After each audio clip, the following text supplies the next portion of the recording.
Winspiration, the way to the essential. On UK Health Radio, Winspiration brings wisdom and information for an extraordinary future. Together, we can shape the world we want to live in. So let's get real and create the idea.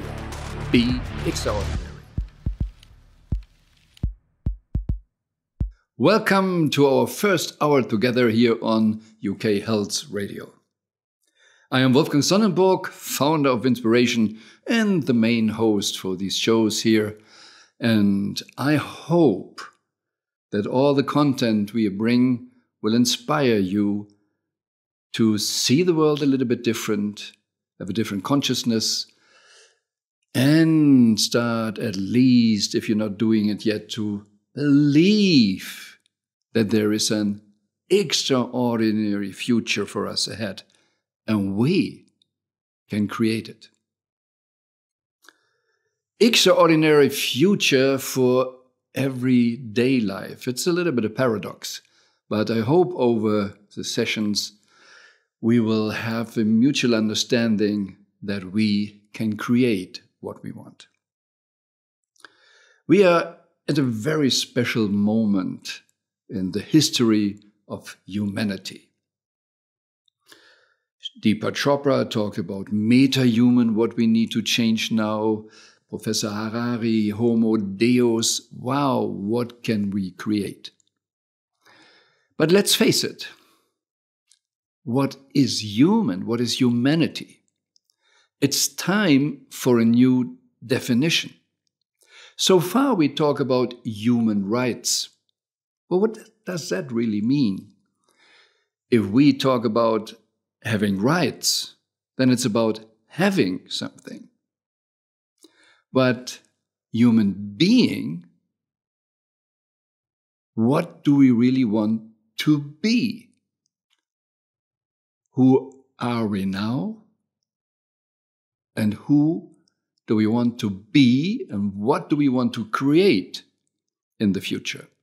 For the future, for next generations. I believe we need to define humanity totally new. And here it comes, why we do what we do.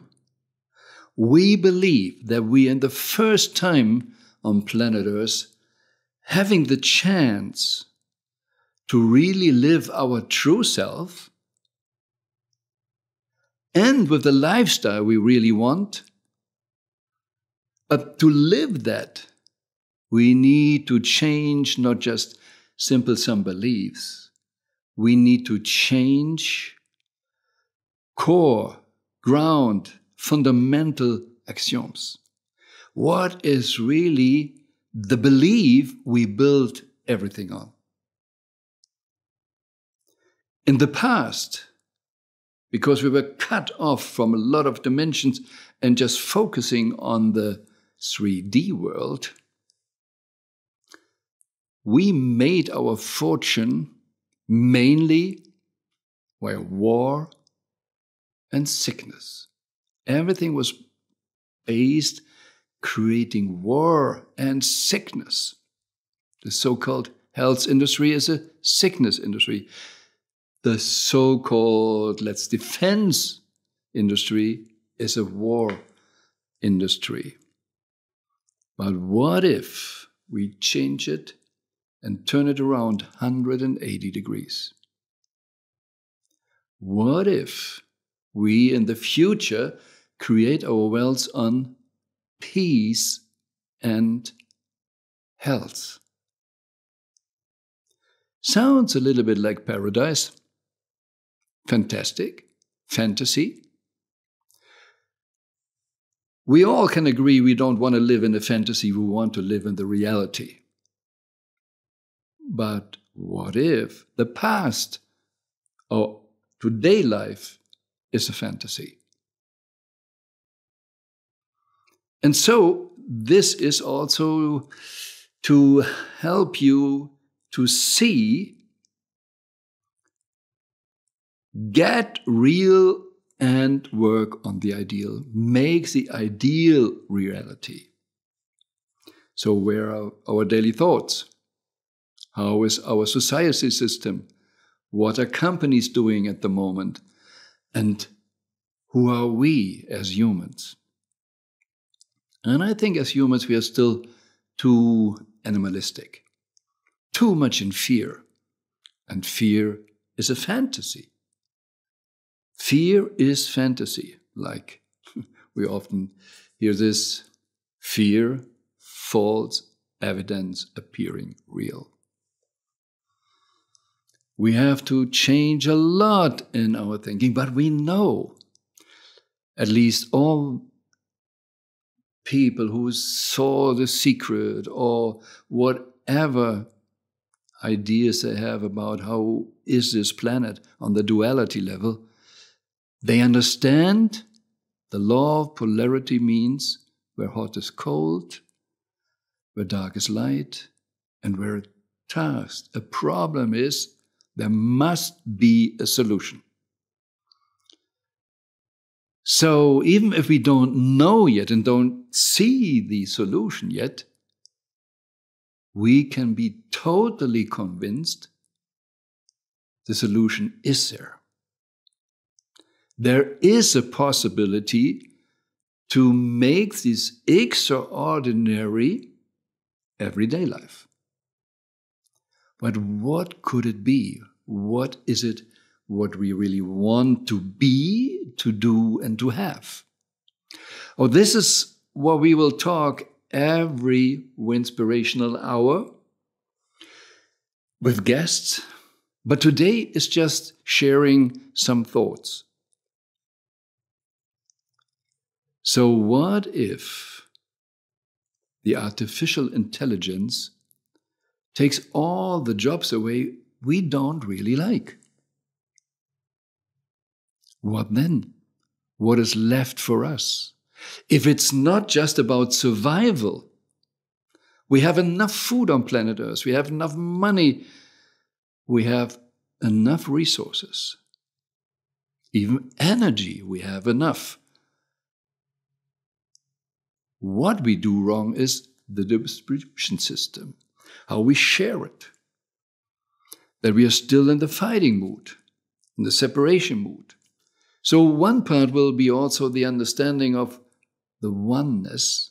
We are all one society on planet Earth, one humankind. The oneness in the non-duality, but also in the understanding that we are all in the same boat. And it's crazy to fight because the boat is big enough and we could have a beautiful life. And just having a kind of beautiful life for everybody, isn't that already extraordinary? But what is a vision really for the future? How you want to be? I wrote a book, Better the Whole World Against Me Than My Soul. And in this book I said, look at the Gaza area, Israel, Gaza.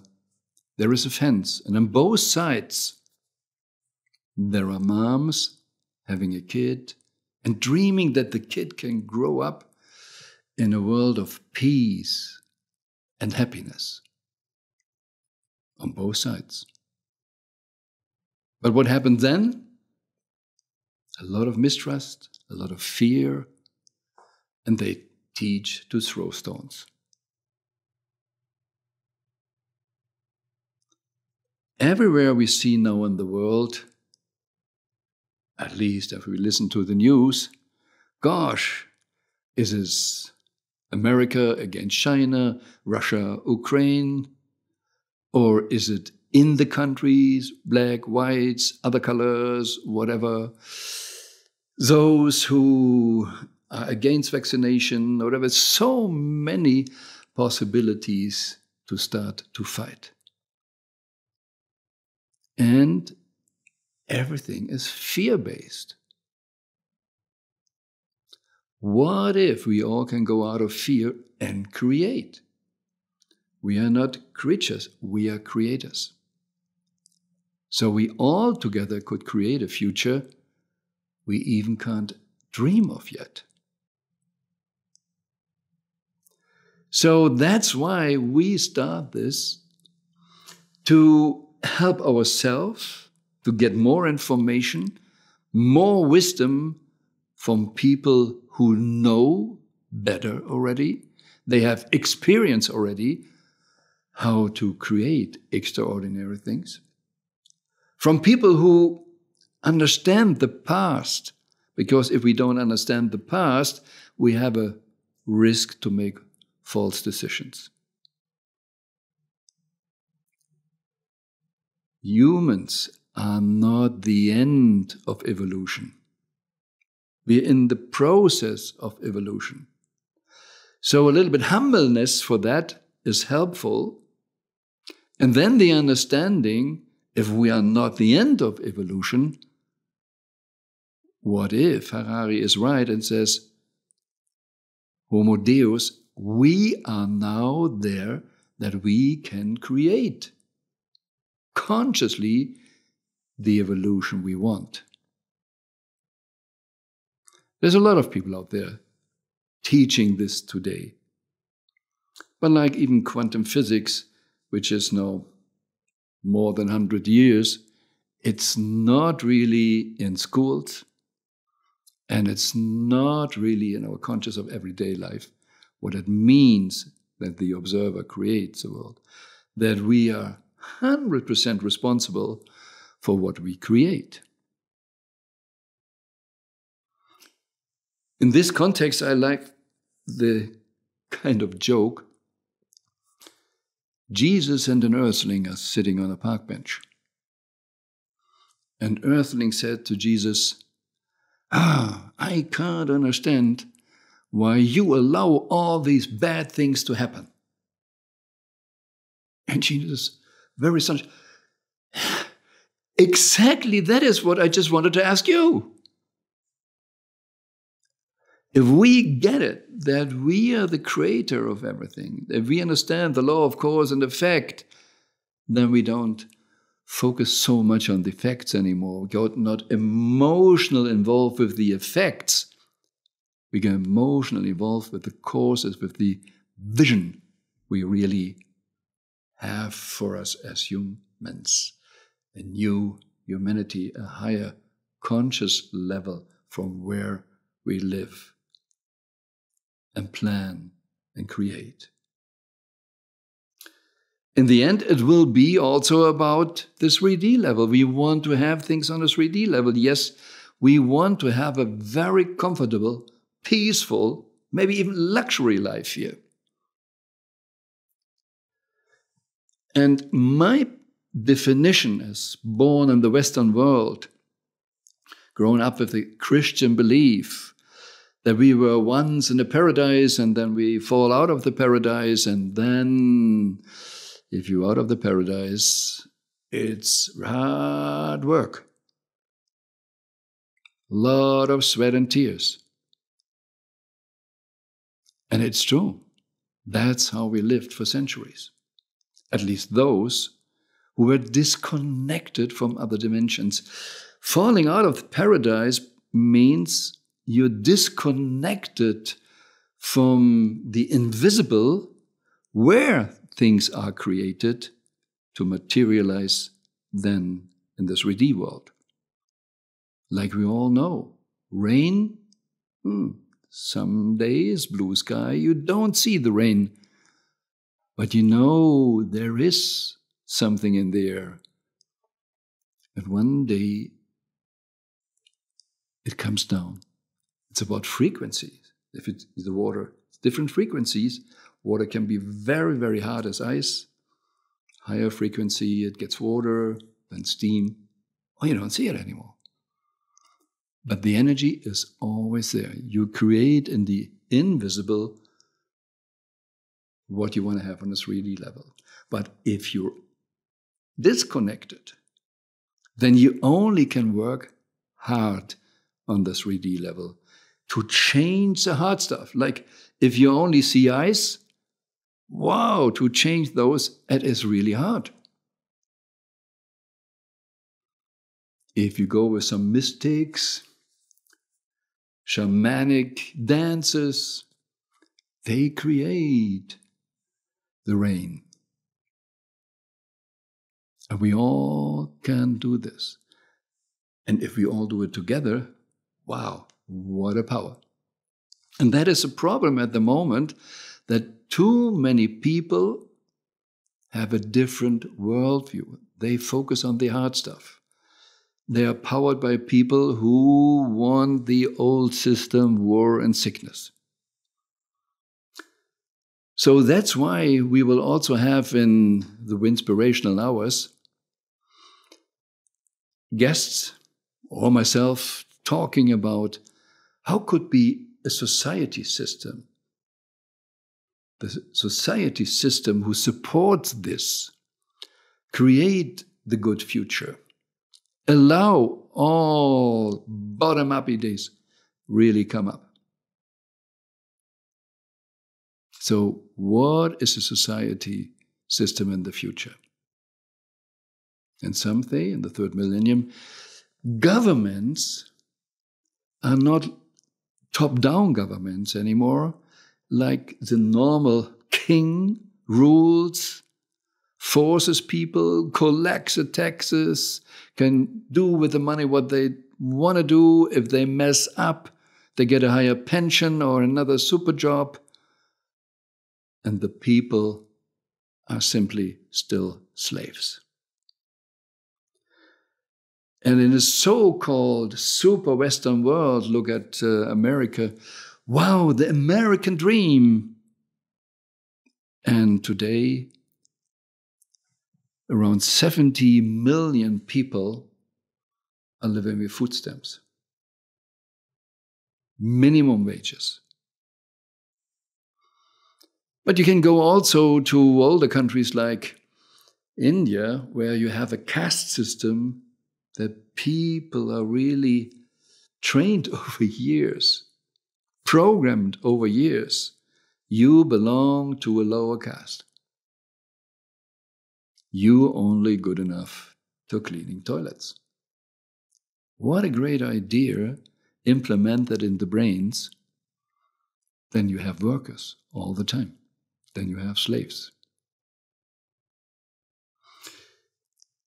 I grew up, was trained also in this thinking, and made a lot of mistakes with myself, not only with other people. And I learned through the experience of my body. If you see, the brain is my government, and all my body cells are the people, the employees, if I see it as a company. And I didn't take care really about them. I misused them for what I call the happiness or the importance, what my brain thought was important. And what happened? If you misuse people in a country, and you look at history, every dictatorship needs more and more control and power. And it's more and more fear that some people act different. And the more you control the people, the less productive, less wealth you have with the people. So in my case, the more dictatorship for my body, less wealth, happiness for my cells, my body cells. So I went really thick. And I needed to learn, when I really want to have a happy, good, fit life, I need to take care that all my body cells can be in best shape. And then I learned the same thing in a company. I was once a tax lawyer, had a tax accounting company, a law office, financial advisor. I was so full of stress. And I stressed everybody because of my fear, doing things wrong, how to do it, was not capable to really talk from the heart. I always needed to keep up my facade for the company, for myself. Gosh, what a stress. So my body suffered, and the company suffered in the end because I suffered as a leader. When I changed all this for myself and the company, suddenly, and look at your body, if you give your liver the best chance to be the best liver she can be, give your kidney the best possibilities, your feet, your heart, all your organs, the best environment, wow, what an incredible life you can have. And a lot of leadership, if you look at Branson or Buffett, they teach hire good people and then get out of the way. I learned a lot from Warren Buffett, how he is running his companies. No, he's not really running the companies, he is buying cultures.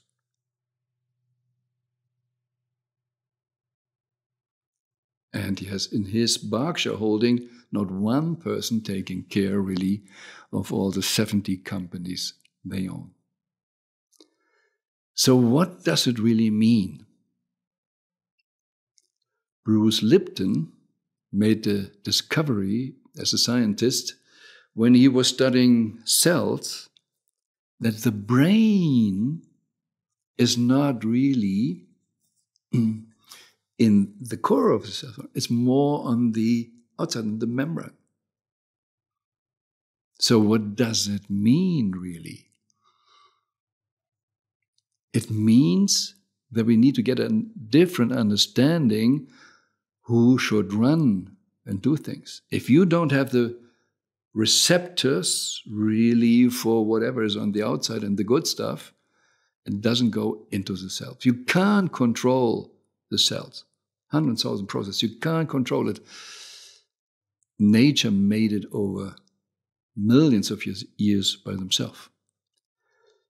So one of my basic beliefs is, if you create the right environment, every plant will grow to the sun, to the light.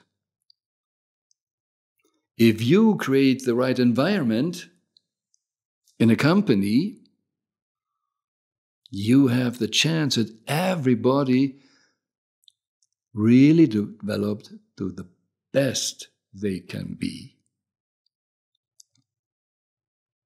And there was once a book, In Search of Excellence, and it said, okay, if you create a trust culture, except maybe that 8% there you can't trust. But 92% will build this extraordinary company, this excellence company. And if you look at sports, super sports teams, you don't win the Super Bowl or the Champions League or whatever if the player don't trust each other, if they fight each other, if the ego's in front. And that's we always see, you don't get this done simply by paying players. If you have the highest paid players, but they don't work as a team, they don't have the team spirit. The spirit, again, something not 3D level. If they don't have the team spirit, they're really not winning. So we need to create something on the 3D level. So what is a society system for the future? A system what's serving the culture, serving people and protecting the culture and holding the vision where we want to go. But then governments need the vision for an extraordinary future for the people. Not just win this war, get out of debt. That is very short thinking, often simply ego thinking. We will, in other shows, explain more about what it really means. And then we come to companies, organizations. And we needed a lot of things, 180-degree different thinking. Turn around. Like I say, this old Kaiserland, and I see it clearly in Western Europe. I'm born as German in Germany, lived in Germany. It was a Kaiserland. It is really top down, and still the government can mess up and nobody takes them responsible. Is this really what we want?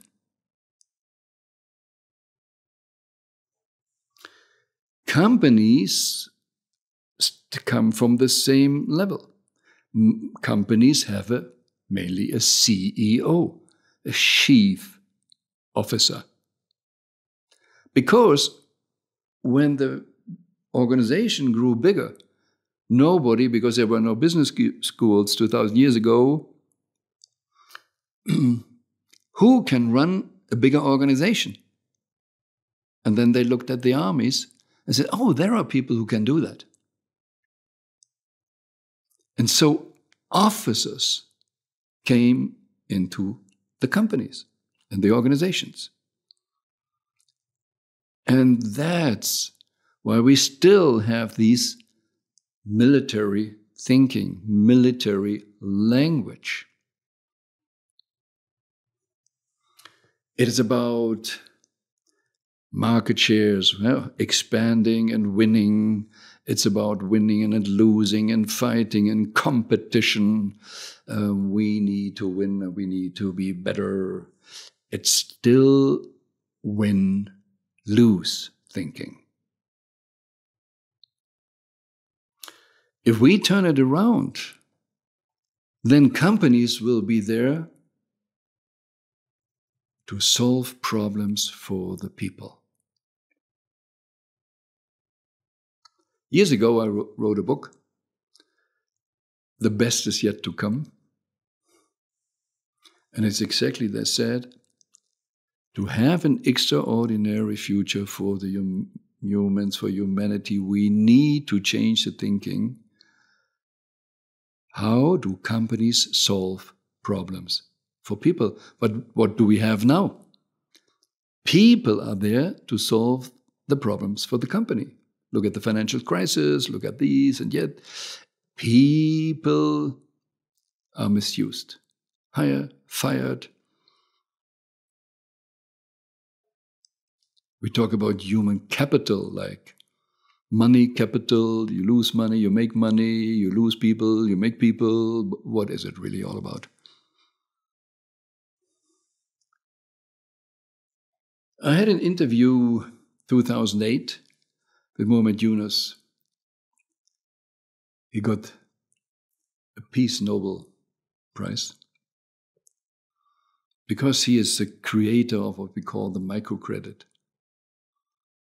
And there are so many lessons in it. And I was so blessed having a 50 minutes interview, 2008, with him on my, today I would say YouTube or TV channel.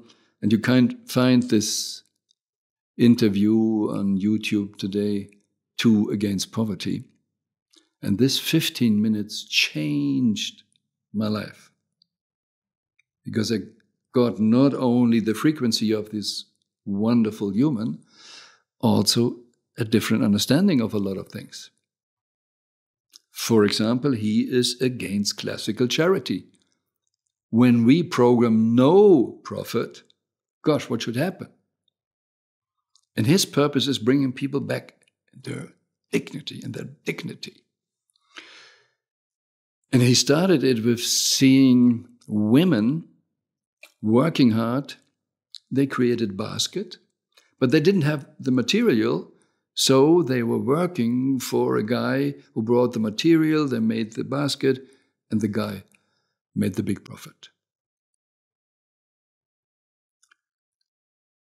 So he got the idea, with little money that they can buy the materials themselves, he could change a lot.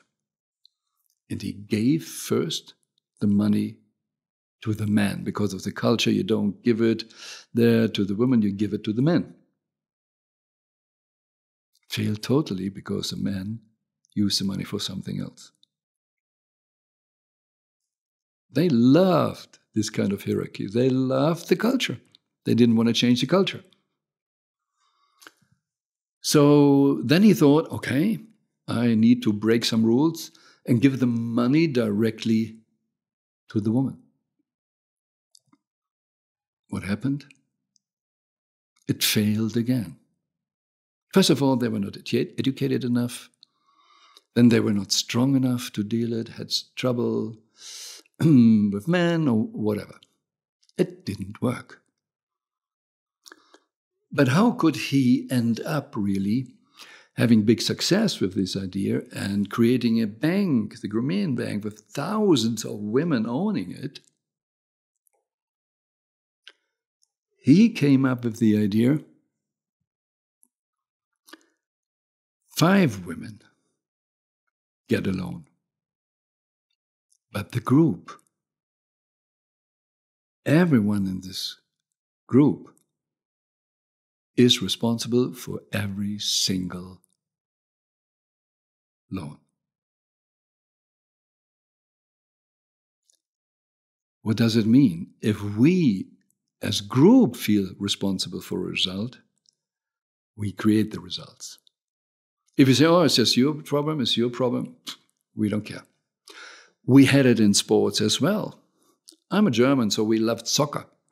And in the beginning, 30, 40 years ago, those who made the goal got a bonus. Only the one who the goal got the bonus. Only one got the bonus. So what happened? A lot of ego.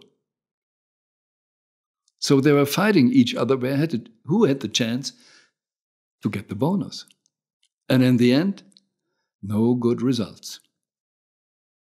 Today, everybody on the team get the bonus. And when Germany won the World Championship in Brazil, it was not only the players, it was a whole team.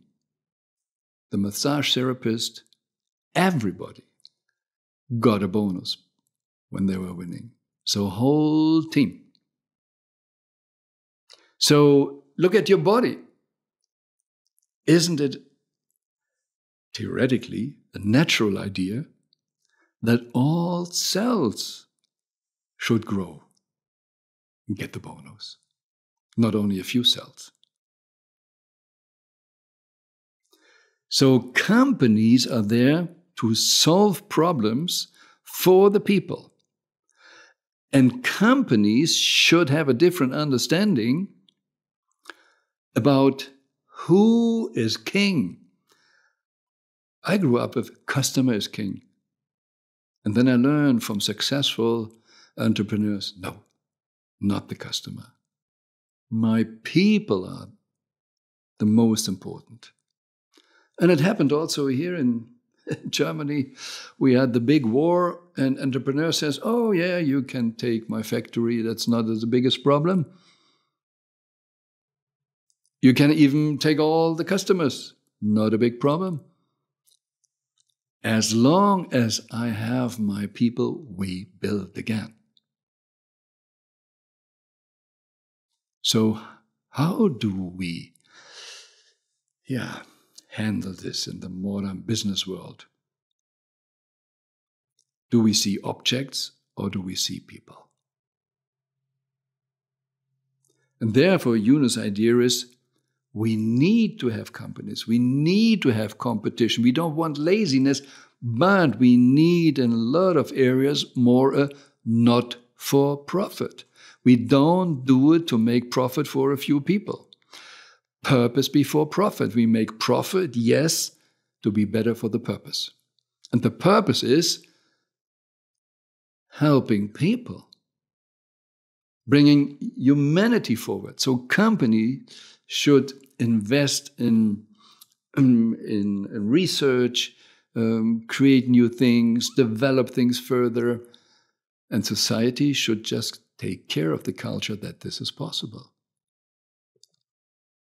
So now I can say, give the feeling, my finger points to companies, to society. But guess what? Who is running the government, who is running a company? It's us, the humans. So what do we need to change to be these extraordinary humans who could run companies like that, having employees like that, having a society system like that? It is like in a sports team. Everybody is responsible for the result. Everybody. And if we understand morphogenetic fields, and if we understand it's not only what we do, it's what we think, what creates this collective subconscious, and that we easily run by this field. Because if we're growing up in the US or growing up in Germany or growing up in Afghanistan, whoa, we grow up in a totally different culture and we behave easily like that. We don't need to be taught, really. We just move in the field. If you're not conscious enough and in a group of people who is sad, you feel sadness. If you're conscious enough, not conscious enough, and there's happy people, you easily adapt to happiness. It's like water, the cold drop and the hot drop, in the hot water, the hot drop and the cold water adjusts directly. But we humans have the capacity,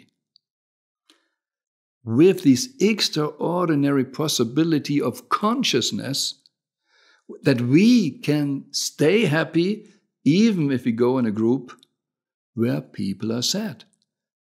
Realizing I am not my emotion. I can decide how do I feel. And that's their sadness. It's not my sadness. I can be sad and they are all happy because it's their happiness. I have my sadness. This is the power we have. And that's what we need to change, that we use it consciously. What I think influences the world. When I grew up, I thought, I don't care what my neighbor thinks. Today, I'm aware that it's very important because they all create the energy field. And in a democratic system, who is electing the people in the government? My neighbors also. And I don't want to say we all have to have the same belief. There are different ways to Rome. Like Dalai Lama says, it's great that we have different religions, but we need ritual for the same goal. If all at the core of religions, the great religions, you find the peace, the nirvana, the heaven, going to love and peace, then it doesn't really matter which way you take to Rome.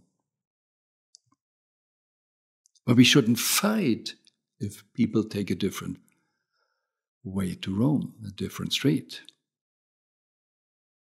And we should have competition, like Yunus also said, what we believe is the best way to really show the world, here's a better way, that other people can decide, okay, then I follow this technique. But we as humans need to accept that we are responsible for our life. Not something on the outside. Like the earthling and Jesus on the park bench. Really understanding it's not about someone else. And Jesus said, hey, you have all the power. Why you allow it? And to say this, Anthony Robbins always says, the quality of your life depends on what you tolerate. So it's not the bad guys on planet Earth who are the big problem. The problem are those who tolerate the bad guys. But It's not about blaming here, it's just about the awareness, because most people feel more in this victim mood, we can't change anything. Dalai Lama says, oh, if you think you can't change anything, think about a little mosquito when you want to sleep. You can do a lot of things. Victor Hugo said 5 people can change the world. So if we understand more, if more people can agree and see the beauty and get out of fighting, like we often heard, don't fight an existing system, create a new one which makes the old obsolete. So that needs to kind of unify those who go in direction. Joe Dispenza, Lynn McTaggart, everybody talks about intention fields.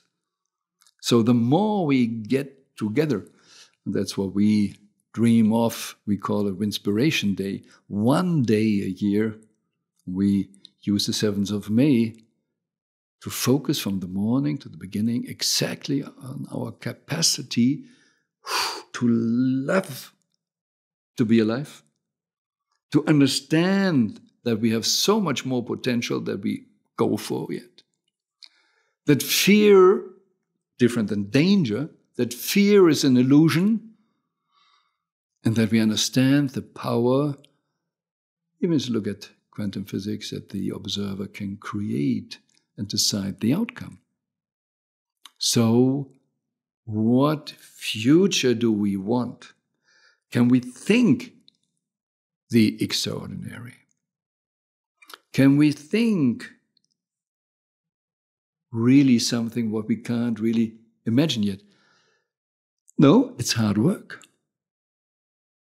In Germany, I say, if you go in Germany 150, 200 years back and would explain 200 years someone what poorness means 2022 in Germany, poor are those people who have their own apartment, they have their own toilet,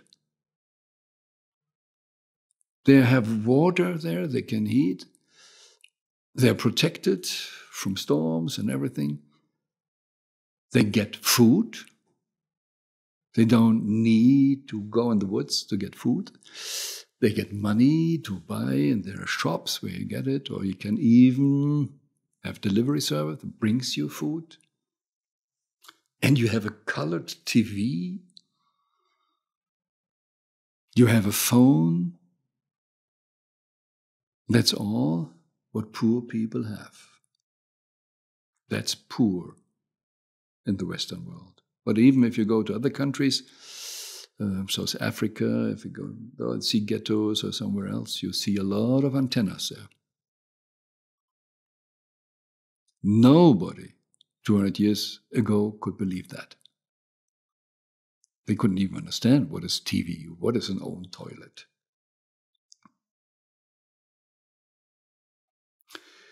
So, if we understand what meta-human means, what it means epigenetic, what we can change with ourselves, what Homo Deus needs, as we really are on the way from animal to mass consciousness to aspiration, and going further to discipline and to mastery of life.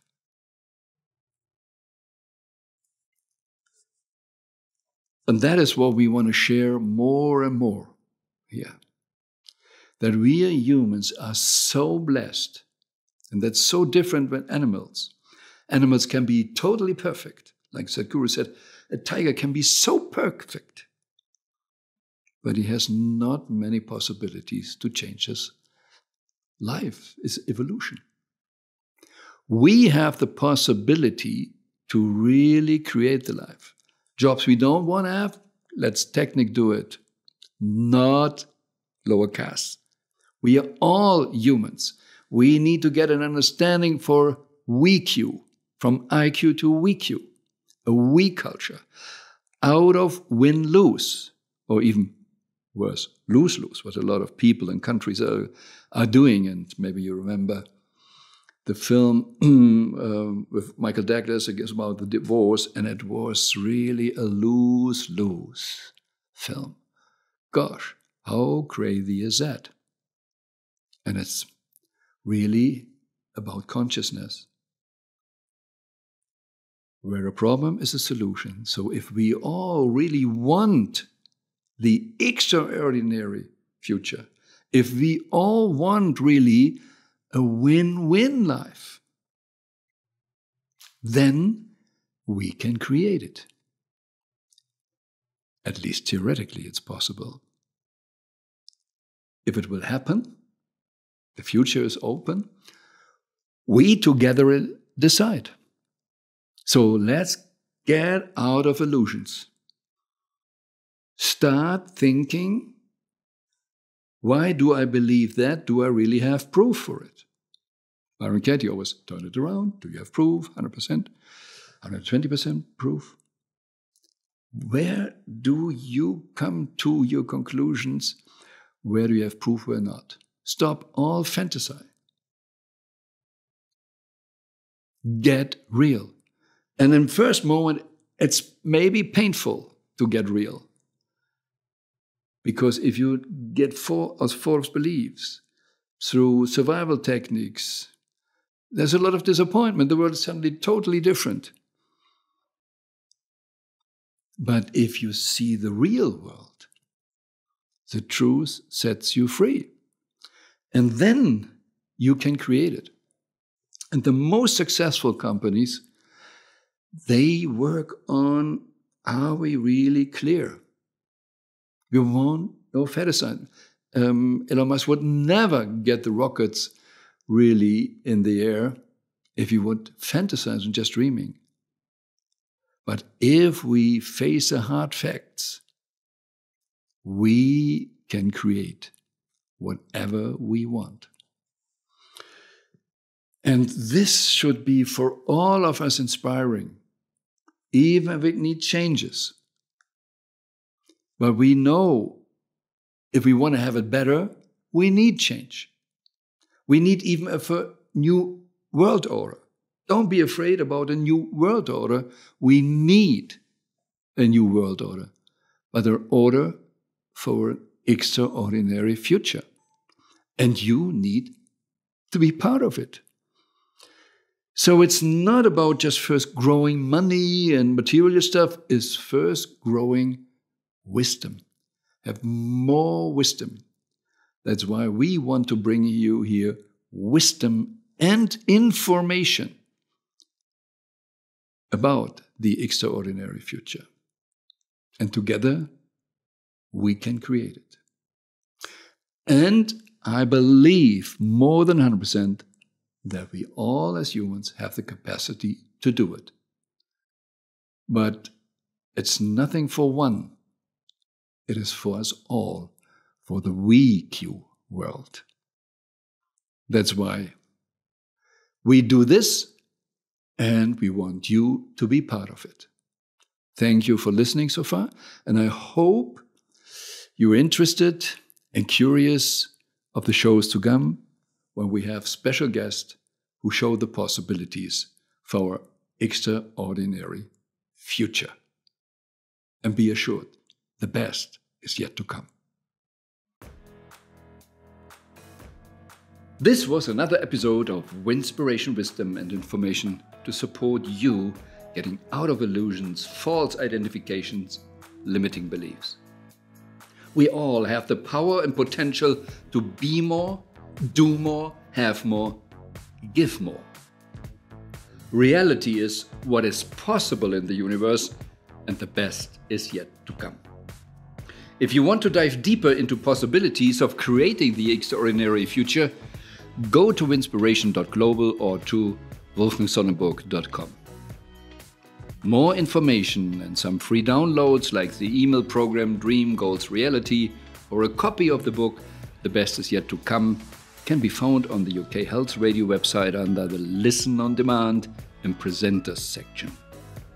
Join us again next week on the Winspiration Show for more wisdom and information to create your extraordinary future.